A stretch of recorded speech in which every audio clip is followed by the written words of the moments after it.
Naval Ravikant, an Indian American entrepreneur, बोलते हैं अगर मेरे को बेस से दोबारा स्टार्ट करना हो so it will take me just 5 to 10 years to become rich again. Same कहना है Soichiro Honda, the founder of Honda company, that it will take me 2 to 3 years to become rich again if I have nothing in my hand.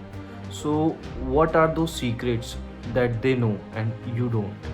We'll try to figure out in this video.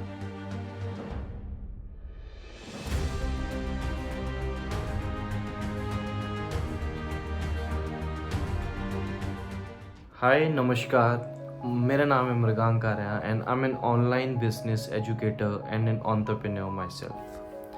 So today we are discussing about the very interesting topic of being in a middle class trap. क्या होता है middle class trap and क्या आप भी उस trap में आते हैं? What are those secrets जो कि टॉप 5% ऑफ द पॉपुलेशन को पता है and we don't? And what are those actual techniques जिसमें अगर हम उस ट्रैप में आते भी हैं so how to get out of that trap? All the points that जो डिस्कस करने वाले हम इस वीडियो में are research and evidence based. I will put the link in the description. So let's get started.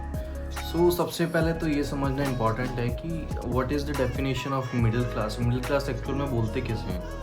हम में से ज़्यादातर लोग खुद की फैमिलीज़ को मिडिल क्लास कंसिडर करते होंगे, but we actually don't know कि what is the actual definition of being a middle class. So according to the research of PEW, अगर आपकी अर्निंग 800 से लेकर 1600 रुपये पर डे है, that is 48,000 rupees a month. और ये सिर्फ एक मेंबर की बात हो रही है। अगर आपकी फैमिली में 4 मेंबर्स हैं so your total earning should be 96,000 से लेके 192,000 rupees a month. That is almost 2 lakh rupees a month अगर आपकी फैमिली 4 मेंबर्स की। सो अगर इस डेटा के अकॉर्डिंग बात करें सो 2 से 3% इंडियंस ही इस कैटेगरी में फॉल करते हैं। सो बाकी सब लोगों का क्या?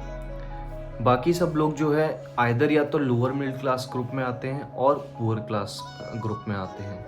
So this is actually the middle class trap, and that's when the problem arises with the so-called middle class families. हम assume तो कर लेते हैं that we are middle class, but हमारे जो एक्सपेंडिचर होते हैं वो एक रिच क्लास या फिर एक अपर मिडिल क्लास की तरह हम लोग करते हैं time to time. We think कि अच्छी खासी अर्निंग है, टाइमली हम साल में 1-2 ट्रिप्स भी कर लेते हैं एंड अच्छा खासा टाइम टू टाइम हम एक बड़ी शॉपिंग, एक महंगा परचेज भी कर लेते हैं। बट एक्चुअल में देखा जाए तो मिडिल क्लास फैमिलीज हमेशा बीच में ही अटकी रहती है, बिकॉज पुअर क्लास का जो एक बच्चा है वो खुशी खुशी उसके पेरेंट्स उसे सरकारी स्कूल में भेज देते हैं। वेदर आपके लोअर या मिडिल क्लास ग्रुप जो है they think and they assume कि उनका बच्चा जो है एक best of the school, best of the colleges में पढ़े of the town. According to the average cost of educating a child, it costs approx 30 lakh rupees for a school fee and it goes up to 1 crore rupees for a college. तो देखा जाए तो एक average Indian family 1 से 1.5 करोड़ तक का investment करती है अपने बच्चे की एजुकेशन पे। स्कूल फ़ी हो गई, आपकी कॉलेज फ़ी हो गई। और प्रॉब्लम तो तब क्रिएट होती है जब एज एक्सपेक्टेड उसे जॉब तक नहीं मिलती। आपको जान के हैरानी होगी, अगर आप 1 करोड़ रुपए बैंक में भी इन्वेस्ट करते हैं और आपको 7% का इंटरेस्ट रेट मिलता है, उसके अकॉर्डिंग भी आपका जो मंथली अमाउंट होता है it is equivalent to 58,000 rupees monthly.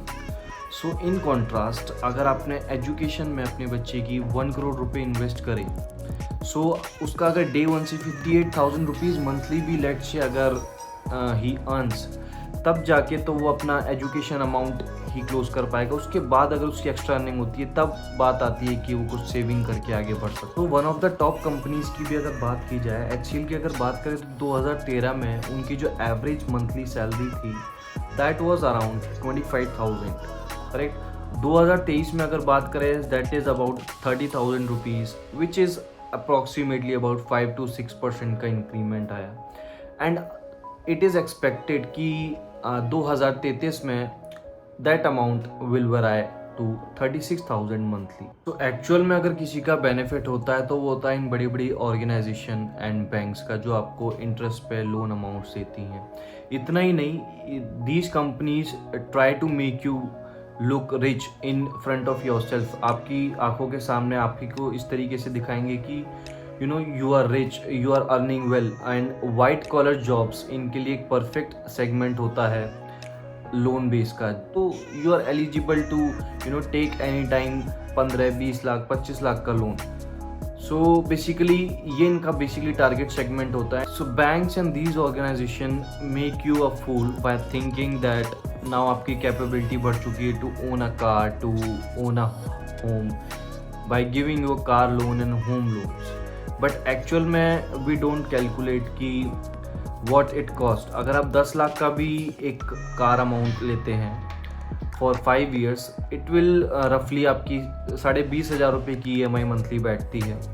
And at the end of 5 years you will end up paying 2.5 lakh rupaye to the bank on a liability. Actually car is basically a liability. आपने एक liability purchase करी, उसका जो depreciation हुआ सो हुआ, plus आपने 2.5 लाख रुपये जो है बैंक को इंटरेस्ट पे करा। दैट मीन्स 5 years आप बैंक के लिए काम कर रहे थे एक तरीके से। And this is how the circle goes, and this is what we call a middle class trap. Apple जैसी कंपनियां भी are planning to come to India to set up their manufacturing plants. Why?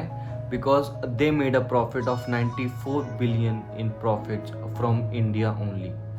And उनका भी यही कहना है कि उनका टारगेट सेगमेंट एक रिच क्लास नहीं है, उनका टारगेट सेगमेंट एक middle and lower middle class who are trying to look rich. So अगर 1.5 लाख का भी एक आईफोन कॉस्ट करता है, अब now you have 100 of options of purchasing that phone.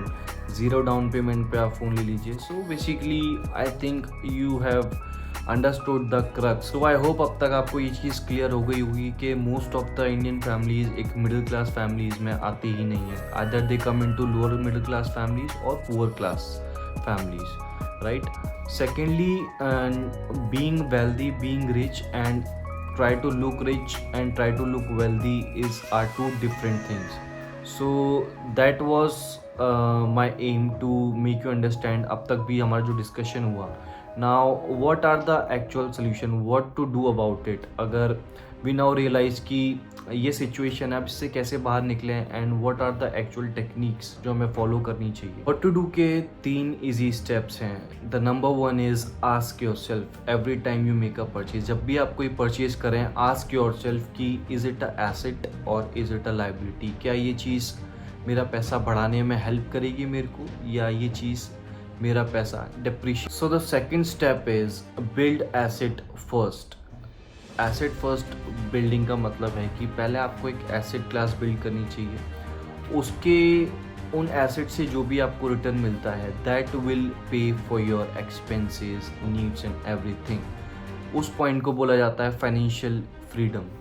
जब आपने इतनी एसेट बिल्डिंग कर ली, आपकी इतने एसेट्स ऑलरेडी हैं, रियल स्टेट हो गया, स्टॉक्स हो गया, या मल्टीपल चीज़ें ऐसी हैं जिनसे आपको एक रेंटल इनकम, एक रिटर्न, डिविडेंड कह सकते हैं स्टॉक्स में, या फिर उसका प्राइस अप्रिशिएट हो गया।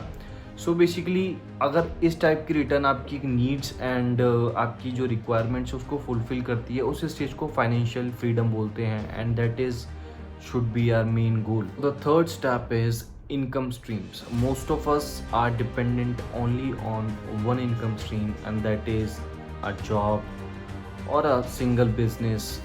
So that is very risky. You must, आपको हमेशा एम करना चाहिए आपकी मल्टीपल इनकम स्ट्रीम्स हो, और आपका जो पैसा है वो डाइवर्सिफायर है, मल्टीपल इनकम स्ट्रीम से आए। सो अगर आपकी सिंगल इनकम स्ट्रीम है भी, let's say if you are doing a job, so आपके पास जो एक्स्ट्रा टाइम बचता है आप उसमें आप फ्रीलांसिंग कर सकते हैं। आपके पास अगर ऑलरेडी एक सेविंग है, आप उसको इन्वेस्ट कर सकते हैं स्टॉक्स में। So basically this will diversify your portfolio. So that was it for the video guys, and I hope you like the video. आपको बहुत ही इंफॉर्मेटिव रहा होगा। प्लस अगर आपने हमारे चैनल को सब्सक्राइब नहीं कराया, सो डू सब्सक्राइब। हम इसी टाइप के life changing videos regularly post करते रहते हैं। Do share it with your friends and family, let them know what the middle class trap is. उनको भी इन्फॉर्म करिए, शेयर करिए, and that was it for the video. I will see you in the next.